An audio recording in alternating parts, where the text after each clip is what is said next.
Well, back here, the 5-week occupation of Auckland's Aotea Square looks set to cost city ratepayers more than $200,000. The Auckland Council wants the protesters camping in the square to leave and is preparing to take the group to court to clear the area. Olivia Wicks reports.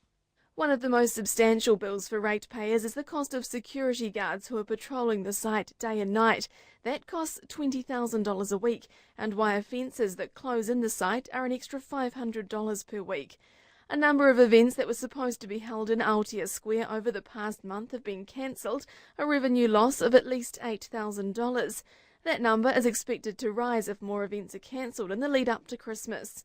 But the council lawyer, Wendy Brandon, says the biggest worry is the possible damage to a waterproof layer between the grass and the underground car park. We'll have to check that to make sure that there haven't been any tent stakes or pegs or anything like that. The cost of checking that is around $60,000. Whether or not there'll be any further costs will depend on if it's still intact or if it's been damaged. The council says relaying the grass where the tents have been will run into the tens of thousands of dollars, and if trees are damaged, it could cost up to $15,000 each to replace them. Ms Brandon says the costs are a huge concern and says that if the matter goes to court, legal bills will hover around the $40,000 mark. George Wood is one of the councillors who's opposed the occupation from day one. He says the mounting costs are a joke. I think the people are being pretty selfish at the moment in keeping their protest going. They've made their message pretty well known, and I think it's about time that they just folded up their tents and packed up all their other paraphernalia and went on and did other things. Protesters reject the concerns about the costs. Security isn't necessary. That's the council's own choice to make.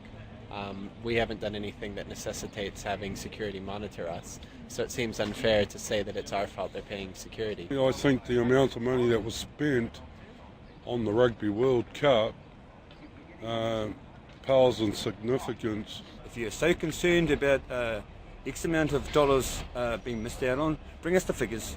We'll work with them, not against them, to justify their figures. They also have advice for any ratepayers who may be worried about the climbing bills. I would say be more angry at the council that's throwing money away uselessly. I would ask them to become informed about some of the real issues that are affecting real New Zealanders. Oh, get a life and get real. Yeah, that's what I would like to actually say to them, come down and join us. We are doing this for New Zealand, we're not doing it for ourselves.